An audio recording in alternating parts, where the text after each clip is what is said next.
Welcome back to the Dogs and Deadlifts podcast. I'm your host, Daniel Rose, and today we have a local Aussie, Lewis from Manhunt Canine, Sunshine Coast, Australia. Welcome. Thanks, Daniel. Good to be back. Cheers. Mate, it's been ages since we've had a bit of a chat and a catch up. Mm. Life has been both busy for myself and you, but I'm really excited to have you on today's podcast. So this is season two, episode five, the first podcast for 2025, and I wanted to open it up with someone that I know, I like, I trust, and we can have a good conversation with. So yeah, really great to have you. Awesome. Cheers. Appreciate it. Mate, for those that don't know or not familiar with yourself, I know I can't even remember the podcast episode that we did myself with you, and we had Ingrid on that podcast as well, another man trailing global instructor. But for those that didn't or haven't listened to that, can you give us a little bit of background about who you are? We'll get into some other bits and pieces very shortly, but a little bit about yourself. Yeah, no worries. My name's Lewis McGrath, based on the Sunshine Coast in Queensland. And me and my partner, Diane, we run Manhunt Canine. So we do man trailing, tracking, trailing for pet dogs for fun activity, good biological fulfillment, based on the Sunshine Coast. So we've been doing that for just over a year and a half now. So once I certified as a man trailing global instructor, we started to set the business up and took it from there. About a year and a half now, and going strong. Yeah, awesome. And, I guess we're going to talk about it very shortly. You've been doing this with your own dog. We'll talk about Irma, and how you sort of fell into, I guess the man trailing world. Did you want to talk about that? Well, stuff it. Let's do it now, mate. Yeah, for sure. So yeah, Irma, she's our one and only dog at the moment. She's 4.5 years, coming on 5 soon, which is the years are just ticking away very quickly. So she's a German Shepherd, and while she was in the first few years of her life, we were doing a lot of obedience training, that sort of stuff, nose work, just general pet dog sort of stuff that you do with your dogs. And we could see the benefits of it. The nose work was really good for her. She enjoyed it, but she still had a lot of energy afterwards and needed a little bit extra than what we could give her. So we stumbled across man trailing, and then just happened to be that the man trailing global instructor course was advertised in Toowoomba, and that was in 2023 now. Yeah, well, hey. Just disappearing on us, and yeah, jumped on the opportunity.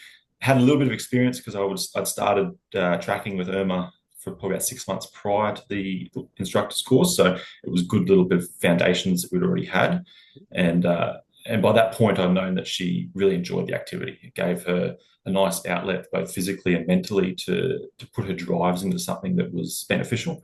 Um, she could work relatively quickly, and following that sense specific odor she was looking for to find the trail layer. And at the end of each trail, she was always super happy, and we had a nice little content dog for a couple of days after that, after a good session. So it was a good outlet for her. And then following the instructor's course, and the benefits we saw with Irma, we decided we need to get this out to as many people as possible, and start to introduce others to the same activity, just to give their dogs, backyard pet dogs, just something to do every couple of weeks, or whatever little session that they can do some band trailing. Just gives them something to put their energy into. Yeah. And yeah, Irma loves it. She's thriving, Yeah. doing some really cool stuff at the moment, Yeah. which is awesome. Really Yeah. good. So I know that you've been obviously doing a number of different systems. I just wanted to have a quick chat. So before the Mean Trailing Global instructor course, you mentioned you're doing some tracking. Was that do we want to differentiate between tracking and trailing at this point in time, or were you? Yeah, Yeah. Hmm? I can talk about it a little bit. Yeah. So, Yeah. tracking in my eyes is tracking, trailing, man trailing. I always explain to people. For me, it's just a terminology thing. So Mhm. I will use tracking as I'm going tracking, I'm going trailing, man trailing. It doesn't matter what word I use. It generally means the same thing for me. Mhm. But there is different camps. So you'll have a group that for tracking is specifically the dog's nose is on the ground, and it's a certain look that the dogs were displaying, and they're sort of hoovering along the ground like a vacuum, just picking up every little bit of ground disturbance as they go. So that's sort of what most people would define as tracking. Um, Whereas then you come into the trailing, man-trailing definitions where you would expect the dog to be a little bit more free and loose with the way that they work. So you Mhm. might see the dog working on a bit of ground disturbance.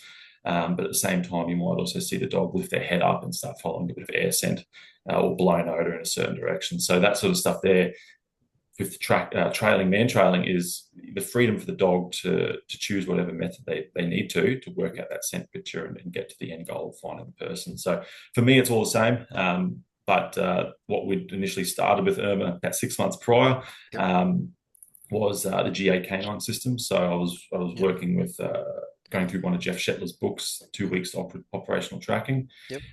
and it's a really nice manual to learn. So you can get that book yourself and you just get a trial layer and go and start the foundation. So that's what I did with Irma, and that's a very free method for her to learn working through that system. So we were getting her working on air scent, ground disturbance, following a bit of blown odor here and there, but overall, a nice solid foundation that then we've continued to progress through from there.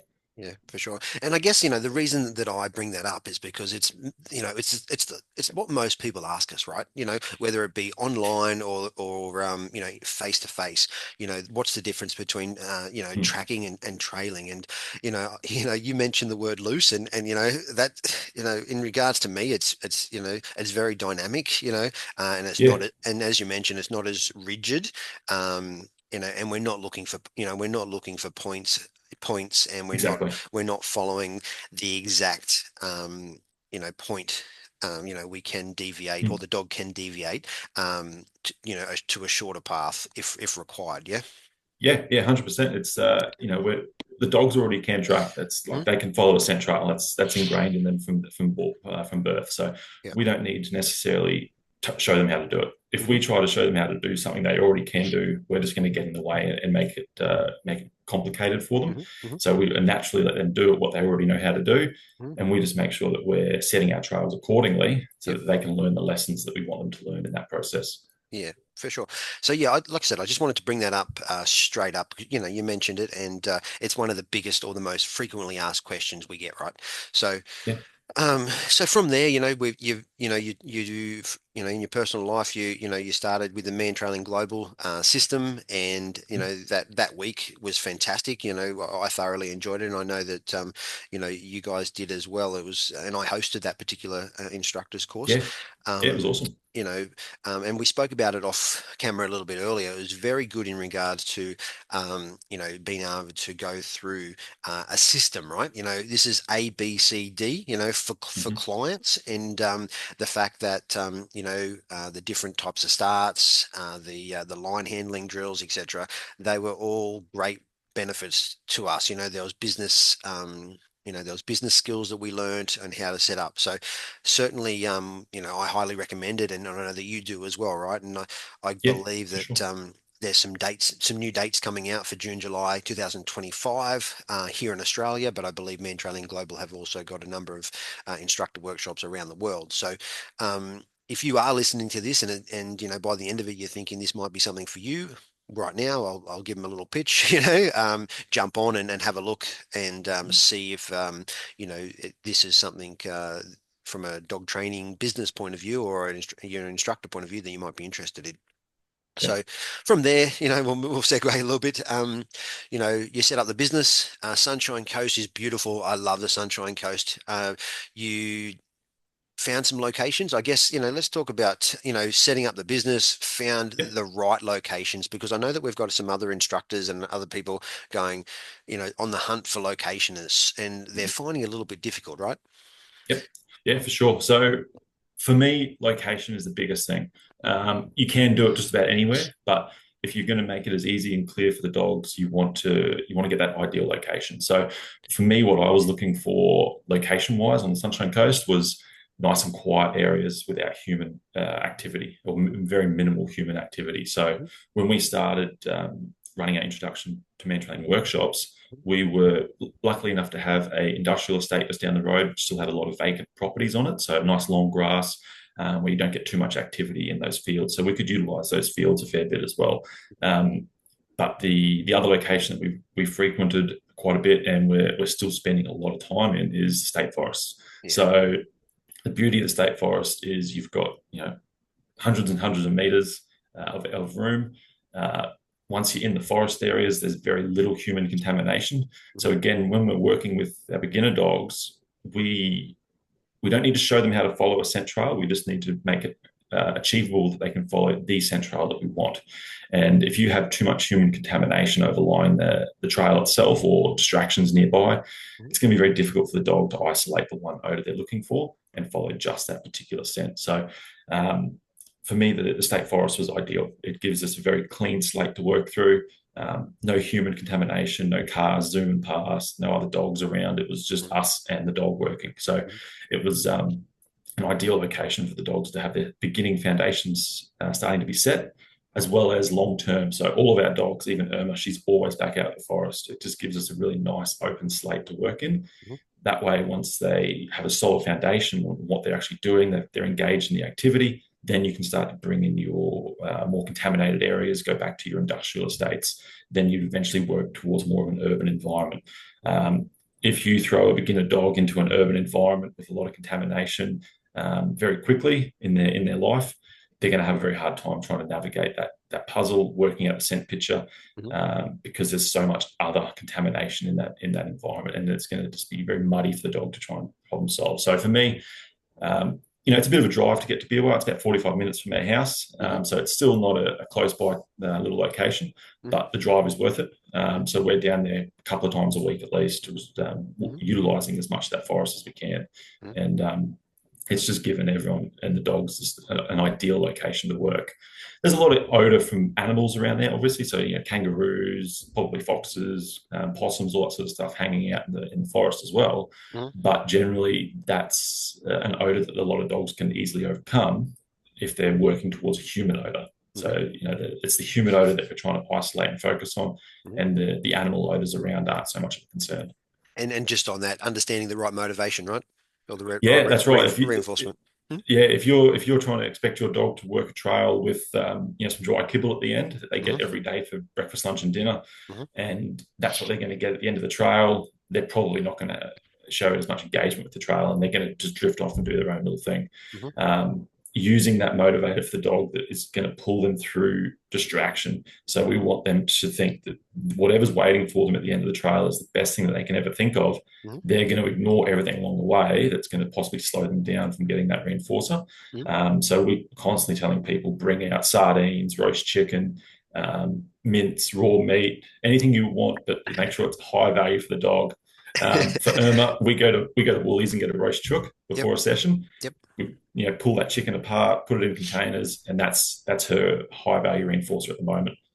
For sure. And just the reason for the audience there why I laugh is, but I'm highly allergic to sardines, and That's right. I've got to tell clients and and you guys as well that Yep. I can't even hold the sardines because Mm. otherwise we'll be EpiPen and I'll be in hospital. Yeah. It comes up a couple of times when I try to remember as much as possible to when I'm getting sardines out for someone Yeah. for a new trail layer or someone that I'm not 100% sure of, like allergies. Yeah. Just check you're not allergic to fish. You don't mind the smell of sardines.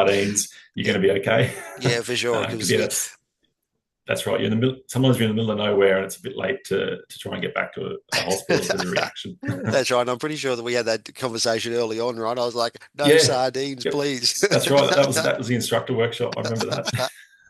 For sure. So finding obviously for those finding the location is super important. Mhm. And there's a big difference here in Australia between state forests and the national parks. Yeah, National parks are no go for dogs. yeah. We know that, but for the uneducated out there, whilst we have a lot of national park and beautiful, beautiful areas, Mm. unfortunately we can, they're off limits for pet dogs.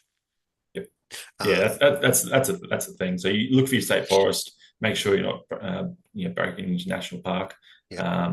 As nice as it might look, as far as a good quiet location, it's not worth the Yeah. litigation to go through those places. 100%. And then transitioning through to, and we'll talk about this in a moment, your urban locations as well, right? So at the moment, if you look at your clients in particular, right? So what was it, 2023? I can't remember exactly, Yep. June, July, the date that we did our instructors course. You know, you've taken clients through a journey, right? And do you want to explain to the listeners out there, where some of your clients are at in regards to where they started and where they're looking to be this year? You've even had someone complete the instructors course as well, right? So Yep. starting on now hunter trails in an environment that is quiet right through to you're quite Mm. regularly doing some urban stuff. Do you want to just give us Yeah. you don't have to obviously name people, but if on a general scope where most of your clients are at the moment. Yeah, for sure. Mhm, So, as I said, starting beginner dogs with like nice and quiet locations, that works well for a lot of dogs that have potentially, nervousness around other people, vehicles, and anything that could give them little jump scares as well. So, basically, we've had dogs start from in the forest where, uh, getting up over a little bit of a grassy mound with some long grass or lantanas a hurdle for the dog, mhm, and then we just build them from there. So we show them they can just go over small little terrain changes, bit of difficulty to get through, but there's a high value reward for them waiting at the end. mhm, And then some of those dogs now, the same dog would be doing 500-600 meter trails through the forest in whatever sort of terrain it happens to be. They're pushing through that terrain. mhm, Um, aged for minimum 30 minutes, double blind conditions. So those dogs in the forest have gone from having issues just getting over and entering a forest setting, mhm, to now comfortably moving up to 600-700 meters mhm. along a trail through the forest by themselves, with the handler, of course, but like they're navigating the trail. Yeah. And they've got the ability and the problem solving skills to carry themselves through that sort of stuff over those long distances. And then once they have a nice, clear understanding of what they're doing, we transport that out into a suburban environment. And those same dogs, again, they're working trails 500-600 meters in a suburban environment, aged, again, half an hour, and they're working quite comfortably with the different surface transitions at the same time. Mhm, Some dogs do take a little bit longer, depending on those nervousness issues around potential vehicles and that sort of thing that can be more inclined to come across in the suburban estates. But it's just a matter of gradually introducing those dogs to starting quiet, quiet evenings where there's not much going on, mhm, start to build up to maybe a busier weekend, and then go into a weekday sort of thing. mhm. But it's been really great to see a lot of our dogs where they start to where they are now. It's a huge change, and most of the owners as well are actually quite amazed when they see the transformation their dogs have gone through. We've had dogs that are very hesitant to approach people at the end of the trail, and now they're coming up very comfortably and enjoying the rewards from a strange person. Yeah. So it's huge for the dogs as well. It's interesting that that you mentioned, and once again we've shared privately some thoughts and comments. But you know, who would have thought? And this is just very broad, right? Who would have thought that a dog um, will have an issue in a forest? You know, Yeah, that's right. who Yeah, would have for thought that, sure. right? Obviously we've got a number of dogs these days with whether it be that lack of early socialization, desensitization. There's all sorts of issues or behavioral issues that we're popping up, right? That we're seeing that we wouldn't have thought, and I wouldn't have thought Mm. that taking a dog off, putting a dog on a harness and a 10-meter lead, that in a very open area that they're shitting themselves. Yeah, that's right. Sometimes Mhm, sometimes dogs can feel overwhelmed with the mhm, possibilities and the freedom as well. So the mhm, forest for some dogs can be that point where, what do I do? There's too many options. mhm, Um, so some dogs do struggle in the forest with mhm, that thought behind it, mhm. which is interesting. For sure. And also, and this is something that I'm very passionate about. How can I explain it? We spend a lot of time, this is very broad, right? We spend a lot of time trying to instill forms of control over our dogs, right? So Yep. whether that be through obedience, whether that, heel work, place commands, general life, you know, life skills. And I would Mhm. say 99% of dog trainers out there work on a set of skills, right? Your dog must walk on the lead nicely into your on your left. They must sit, they must down, they must go to a place. These are very broad, but and obviously a lot of dog trainers will go about them very differently, right? From the compulsion methods to free shaping, clickers, things like that. Regardless of how they get there, that is what our dogs know these days, right? And Yep. to take them to a whole different experience where we're putting a harness on them, a 10-meter lead, and letting trying to get them to work out in front is like, holy shit, are you sure? Mm. You know, they will get a meter in front, stop and go, oh, am I allowed to do this? Yeah, that's right. It's. I always tell people that, particularly at the introduction workshops that we run, Mm. this is not a place for obedience. Hmm. We want our dogs to be expressive. We want them to be excited. If I sort of allow barking, jumping, general excited behavior, Hmm. and we want dogs to be really independent. So if you got a dog that is got a lot of obedience skills with that, handler reliance, Hmm. looking for instruction constantly, it's going to be a little bit harder for them to break down those walls and actually have the ability to think for themselves Yeah. because that the so much history is coming with the instruction from the handler. Hmm. So for a dog to come out that has that obedience to get them to work 10 meters away from their handler independently without doing any looking back and checking in on the owners, Yeah. that's a bit difficult to do sometimes. Some dogs just jump straight into it very easily and they Hmm. can transition well, Yep. but some dogs really struggle with that. And once you start to see those walls break down and the dog actually starts to realize, hey, I can think this problem through myself, um, you see the confidence in the dog increase in that aspect, Yep. and and they start to become very relaxed and they start to problem solve and they start to progress really quickly from there. For sure, and they get that clarity and that mental stimulation from Yeah. Mantrailing is next level, and it's hard to explain or express, but you can hear it Mhm. in my my voice. I get excited, and when you see that light bulb go boom, Mm. woo, we're on, you know, That's right. Yeah. Yeah. and for me, that's super exciting, and we see it regularly, right? Mhm. Um, and I just wanted to also, talk about, we've got a variety of different breeds. You've got dash hounds, you've got German shepherds, but also, you've got a border collies, etc.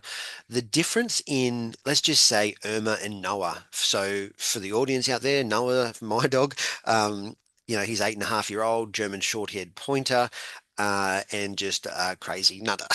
Yeah. Yeah. Yeah. Yeah. We got one of those too. Yeah. We got one of those. Yep. Oh, I look at you and Irma and I go, I wish my next dog's going to be German Shepherd. Yeah. Sometimes, right? Because Noah, Yeah. and let's talk about I'll let you talk about it, the difference, in your observations around the two different breeds, right? Mhm. End results are potentially similar, but Mhm. the way they go about their business.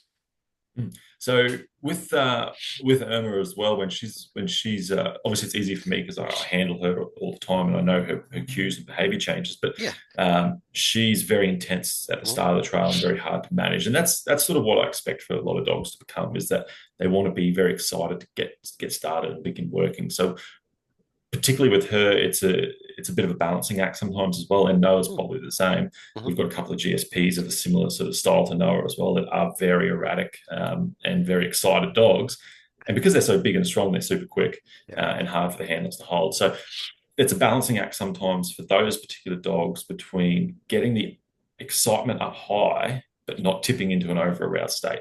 Mhm. So I know with Irma, if she starts to go over aroused, that first, however long the trail is, say 40, 50 meters of trail, is probably going to be running on adrenaline Mhm. and she's not going to be working very effectively until she gets to a point where the arousals drop back down and she can start thinking clearly. So with those sort of dogs, every dog's different, of course, but with the dogs that are likely to tip into an over-aroused state, Mhm. it's a bit harder to manage those start lines for the dogs. Mhm. They can quickly just go crazy, and it's very difficult for them to recover. Yep. But then on the other side of things, you get a dog that's very relaxed and calm, and we pull out as much excitement as we can Hmm. and then they go nice and smooth, and they start working methodically from the get-go Hmm. because we've just got the right amount of excitement that's there. But it's a really cool opportunity to see just how every different dog works. Yep. The Great Danes that we've got at the moment, they are generally a fairly slow-moving dog through the forest, but they're also at the same time very methodical. We've got one in particular that will just walk along at a walking pace and then hits her corners and just cruises around the corner. Hmm. There's no hesitation at all because as Hmm. she's working along, the speed that she's moving, she's processing the information as she goes. Hmm. It's just like a walk through the forest, but she's accurate to the trail the whole time. Hmm. Others move a little bit too quick. They Hmm. overshoot corners. They got to correct themselves and come back. Yep. And that's the differences between the different energies. But every breed, and within the breeds as well, there's differences too. So Yeah. Irma's a very excited German Shepherd. Hmm. We've had other German Shepherds, that are a lot more relaxed and calm, Yep. and a bit more methodical than what she might be at certain points. So it's every dog's different. You've got to Hmm. treat them as an individual, Yep. and uh, and don't expect it because they're the same breed. There's going to be similarities there, Mm. For sure. or they're going to work identical. 100%. And I guess, for those people, because, we've got a cross section of clients that come to us, but generally, clients come to me and say, hey, I've got this really high energy, super excited dog. I'm looking for an outlet, can you help? And I'm like, yeah, of course we can help. We just need to channel it right. But also in this particular sport or activity, there are some foundations we need to get sorted, right? And with those, with a dog like Noah, if my lead handling and my lead handling's not on point, he's done 10 loops around my legs with a 10-meter lead before you know it, right? Yep, that's right. Yeah, yeah, and same with Yeah, Irma as well. Like if you got yeah, to be on point with your line handling, yeah, sometimes they'll take advantage of it. If you drop the ball once, yep. you're in trouble. Mhm. Oh, 100%. And it's, Yep. we're seeing that in a variety of different, not just, you and I, we're just using our dogs Mm. as an example, but, a cross section of our clients' dogs too, right? Yeah. Yep. It doesn't also help that, from our point of view, I did a couple of years of Canny Cross with Noah, right? So we were Mm. running 5Ks with him pulling out in front at 4 minute pace, right? Yeah. Yeah. His Yeah. his expectation of a harness is run. Oh, 100%, and if I'm not doing 4 minute kilometers behind him, there was something wrong. So Yep. certainly, for me, there's been some let's just say some challenges and frustrations at times, but we're making progress. Yeah. No, that's it. For You sure. got to start somewhere. That's right. That's right. And but for those out there that are listening, it's this particular sport or activity is, suitable for not just your high energy crazy dogs. You've got like you've got a couple of dachshunds Yeah, yeah, as well, yeah, right? Mm. yeah. Dashies. We've got little mini cavoodles. Yep. Basically anything that you can think of, other than the like pugs and that. We haven't had a pug yet, Yeah, yeah, yep. but like any size dog, any age dog. We've got Hmm. dogs up to about 14, Hmm. trailing with us as well, Yep. and then Dashies, as I said. We had a little mini cavoodle out last night. A couple of Hmm. German shepherds. Just anything you can think of, we've Yep. got. Yeah, for sure. Blind dogs, deaf dogs, dogs with hearing problems, Yep. um, different temperaments, that sort of stuff. It's all possible. For sure, and I've had the same cross section of clients come to me as well. So it's a fantastic opportunity, like I said, to get out in nature with your dogs. Whilst Yeah, we're on that, so right now it's the 7th of January, 2025. We're in summer. You guys are still trailing. I've ceased. At the moment, and we'll wait for the cooler weather to kick back in, because of the creepy crawlies and the snakes and things like that in my particular area. So, yeah, for those out there, yes, yes, is a potentially an all year round activity, right? But just pick and choose your locations wisely. yeah, that's right. So at the moment, because it's so hot, what we're Mhm. doing is Mhm. we're spending a lot of our daytime sessions under the canopy of the trees. So we're using those Mhm. locations for shade, basically for the dogs, Yep. and then we're running evening classes at in the suburban environments once we have the cover of night. It starts Yep. to cool down. It's just too hot to be out in the sun for Mhm. majority of dogs at the moment. Mhm. yes, your dogs can be acclimatized to it, and I do encourage a lot of our clients that do continue to trail during summer Hmm. to start developing their dogs' fitness levels and getting used to working in some warmer temperatures Hmm. within reason, of course. Yep. Um, and particularly that's what I spend a lot of time with Irma as well. Leading up to summer, Hmm. we do a lot of stuff to get her used to intense activity during humid weather, Hmm. hot weather. In the event that we're going to do a trail and it's hot. Yep, for So sure. it's just that sort of thing. Dogs can trail all year round. Hmm. Pick your locations accordingly based on creepy crawlies, that sort of stuff. Yep. Be mindful of the risks and the hazards, but also just make sure your dog's physically fit enough to be able to do the work that we're asking for them in the temperatures. Yeah, for sure. And on that, that's a good opportunity. I know that you and I have spoken about it in the past, but you and we don't live anywhere near each other. You're got Irma and another opportunity to plug some other businesses. You've got her working with Woofer Wagon in Yeah. regards to slap mill and belt mill conditioning.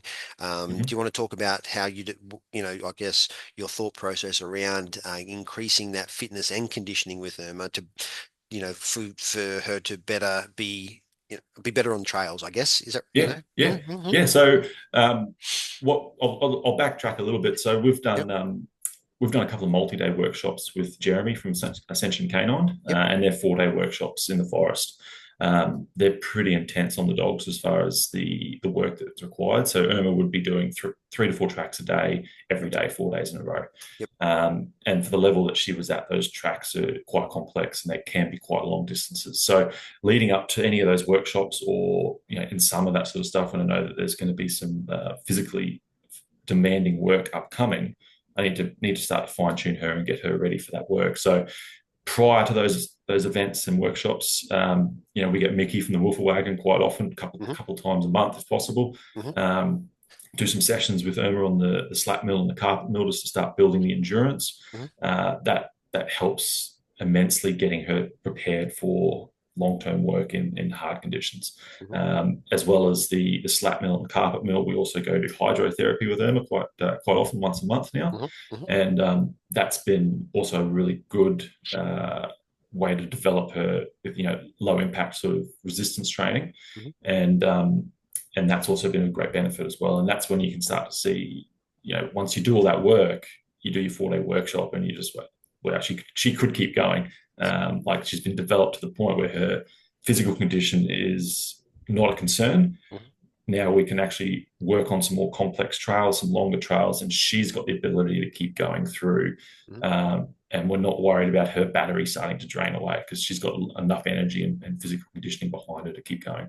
For sure. It's something that we spend a lot of time on it as well with her, just to Hmm. get that going. And I'll be up and down steep hills once a week with her, walking up and down hills just to get those muscles going, Yep. get her working, and then it all pays off in the long run. For sure, and I'll give myself a plug in a moment, but the the fitness and conditioning is obviously important, but if you look at dogs and deadlifts in particular, it starts with nutrition too, right? Mm. Having whilst she is fit and conditioned, having that fuel to actually to Yeah. process is super important. Now we won't get into a big discussion on nutrition, but I just thought I'd like to to add that as well because Mm. you know, I'm a super big promoter and advocate for nutrition, fitness, and scent sports, right? So if you anyone is first time listener here, go back and look through the 65 other episodes, and you'll find a heap of information Mm. around all those subjects. So Yeah. the benefits to having a good nutritional program, a great fitness and conditioning program, whether that be in person with Mickey or someone that does hydrotherapy, or if you're looking at and here comes my plug, a an online component of strength and conditioning and fitness. Reach out obviously to me. In the very near future, we'll have a slap mill education course online as well. So I'm super excited in the next month or so to be launching that if you have your own slap mill or looking to buy your own slap mill, it'll be a fantastic opportunity for you to learn and go through the whole program from start to finish and around your education. End of plug for Daniel. Awesome. Looking forward to seeing the new slap mill come in. I saw your post. It looks Yeah, like new a good one. new slat mill has been ordered, custom made from New Zealand Yeah, as well. So cool. once it arrives, you'll see a number of new videos, and you'll see a number of posts as well. We'll be looking to do some demo days for people around that particular slat mill, and a couple other things that I've got planned, but I can't give too much away yet. But we're still working on it. In the next month or so, we'll have a number of those slat mills should arrive, and they'll be available for sale. So super keen to develop the business around that in collaboration with Elite Slap Mills New Zealand. You can obviously reach out to them directly, but you'll have an opportunity to see the slap mill in person and try it here in Australia before you even look to purchase. So yeah, and I guess, while we're talking about that, it's just a free-flowing conversation. Um, I've looked for slap mills for years now, right? You know that I've had a number of years using the slap mills, and I haven't found what been looking for. Um, and there's a number of reasons why, and I won't get into them, but I haven't. And I believe now that working with a small company that will make them to order, that has worked with me around our requirements and our needs, not just mine, but the clients as well. Hopefully having a better, well, I won't hopefully, it will be a better product than we've seen at a reasonable cost. And you know the the importation stuff like that, yes, they're still coming from New Zealand, but you know I got a real good feeling about this without trying to go too much in depth, or Yeah, you yeah, know, but I just haven't found. Look, there's some nice slap meals out there, but there's a few pieces of crap as well, and I think I think we're on a real winner here, and looking forward to bringing that to.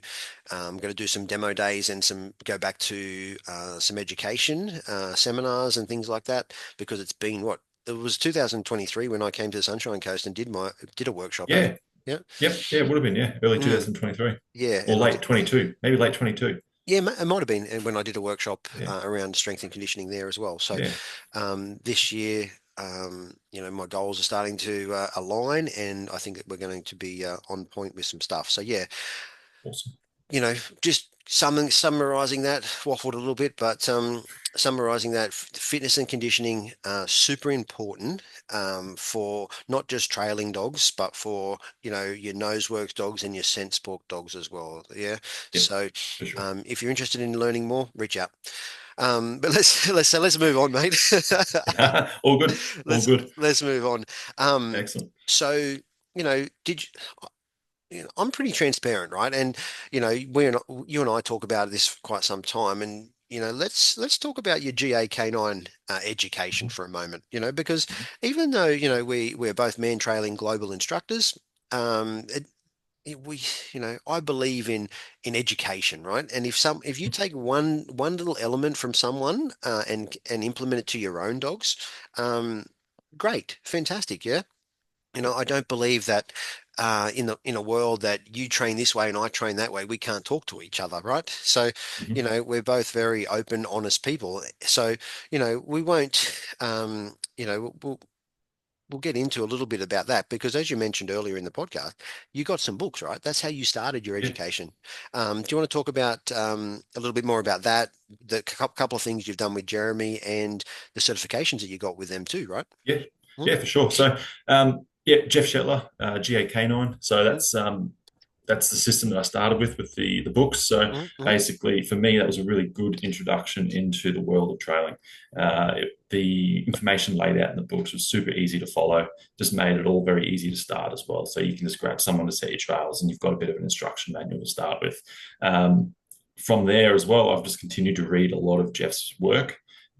Grabbed all of his other books, gone through them, still go through them regularly for different little training exercises, that sort of thing. mm, Um, a lot of online videos, webinars, that sort of stuff. So same as you, Daniel, I'm very open to learning from whoever and wherever. It doesn't have to be specifically down a particular lane. Mm. And the end goal is still the same for the dogs. We're still working to find a trail layer, working through scent pools, puzzles, that sort of stuff with an independent dog that's very comfortable to isolate that particular odor. So I don't see the reason on blocking out other trainers that do different brands. Basically, Mhm. it's all the same for me. I'm going to take information from whoever I can to utilize it. Mhm. Same thing with Paul down at Summerland Dog Training. I'll go down to his tracking workshops as many times as I can. They're slightly a little bit different. He works in some more suburban and urban environments, so it's a lot more hard surface, a lot more contamination. But I always come away with information there that I'm learning. So it's a really good opportunity just to mix and match with other people, and I really just love going to those workshops and following the other guys around too. So with Can I you're just right, interrupt? The last yeah, workshop that I joined, you yourself and Paul at was yeah, yeah, was that it was great trailing, but it was pouring down rain, wasn't it? Hey, I was sitting torrential rain, torrential, torrential, yeah, sitting in there waiting for the dogs at like 11 o'clock at night, wasn't it? I think, yeah. pouring down rain. And as we're going to leave, this is for the audience out there, as we're going to leave from one location to the next, I ran into the gutter with my car and I popped my tire, right? Yeah, that's right. That's right. Interrupted the trailing session a little bit, but Oh, that's all good. for some time, right? So here Yeah, we are trying to change, my front passenger side tire, torrential rain, 11 or yeah. 11:30 at night, right? There's always something going on. Always something going on. But Oh, yeah, so like all those workshops, they're great. mm, It's always a good opportunity to collaborate with other trainers that are doing the same sort of thing, just under a different brand. mhm, And then so Jeremy comes up to the Sunshine Coast from Ascension Canine mhm, a couple of times a year. And when he does, he holds 4-day workshops up here. So for me, that's a great opportunity to go along either as an audit spot or a working spot with Irma. mhm, Um, and just follow along, listen, learn, work some trails, have someone there observing my work as well. So while I'm working with him on a trail, mhm, Jeremy's right next to me. And he picks out little things and bits and pieces that I'll be missing as we're working. And I find if I've done a 4-day workshop with Jeremy, the feedback I get from the end of it is valuable to the point that it pushes my ability with Irma to the next level. And that translates into going into our clients as well. mhm. So for me, that's just such an important aspect of it. And I really encourage everybody that does training themselves to be open-minded with where you learn your information from. Pick it from lots of different locations. Try it, see if it works. If it doesn't, great. Try something different. But it's important that we all are open to different methods, different styles, and different brands because it's the end goals are still the same for the dogs, and it's just a very valuable thing to be open-minded for. For sure. And I reached out to Jeremy sometime, but he was a tad busy around coming on the podcast and having a chat around, his education and that as well in the Yep. GA canine system as well. So hopefully I can reach back out to him and, now that we're over the Christmas New Year period and we can jump on and have a conversation, but, just on that, my goal, and, you and I have discussed this, my goal is to build a like-minded community, Mm-hmm. here in Australia that, can really move forward in regards to the promotion and the education around this sport, right? I've always been a strong believer, and I've said this multiple times at every instructor course that I've attended, that is my personal mission, right? To build Mm-hmm. that community that, we can jump on Zoom calls or we can, we've got a WhatsApp group, post up there in a safe space, asking questions around, hey, this, hey, that, what are your thoughts? And we help each other get through, and so that's something that sits pretty personal to me. Whilst I've had, we'll just say we've had a 6 to 8 months of some personal things going on. Saying it now also, I still feel it in my heart that that's something that, I'm very passionate about, right? So, Yep. So if you're out there and whether you've got a German Shepherd, Border Collie, GSP sit in the backyard and go, hey, I'd like to give this a go, or you're and you don't have to be a current dog trainer. That's something that I wanted to mention earlier, right? Because I forgot to mention it. You do not have to be a current dog trainer to get involved with this sport. Hence, the person in front of me on the other end of the line, you Yeah, didn't have a dog training behavioral school correct, class, things like that, right? correct. Yeah, You're passionate about the sport, you're passionate about outdoors. You've got a fantastic partner that supports you, and lays trails, yeah, yeah. you That's know, right. and Yeah, you're kicking goals, and you got some big goals this year as well, right? So, yeah, bringing the community together, to have some dogs really kicking goals and not to be mentally, physically stimulated, blah, blah, blah. I can go on for hours about it, right? But you pick it, hopefully the audience is picking up what I'm putting down, and why I do what I do. And yeah, and I'm pretty sure that you're on the same yeah. page, right? That's right. Yeah, it's all about man trailing itself. Yes, we've had tracking over here for a fair while in Australia through the ANKC world, Hmm. but man trailing itself is still a very new activity for a lot of people, and they haven't quite learned the differences and what the variations are. So we're Hmm. kind of starting the community from scratch to a certain extent, but it's starting to gain a bit of traction. Hmm. There's a lot more people starting to get involved and have a good time and seeing the activity as itself for a good outlet for a lot of dogs. So it's starting to grow. And as far as the community, you're right. It's about all being one together. There's no need to fight between each other about different techniques and that sort of Hmm. stuff. It's all about trying to do it together for the dogs. For sure. And whilst you're doing, obviously you're aligned with Mantrailing Global, you're doing some other training. Obviously you've done some workshops previously, etc. But sometimes it's not always about certification and certificates, though, right? Yeah, that's right. Yeah, they're nice to have on the wall. Hmm. Hmm. They're a nice piece of paper and a rosette and a badge is always nice to get. But Hmm.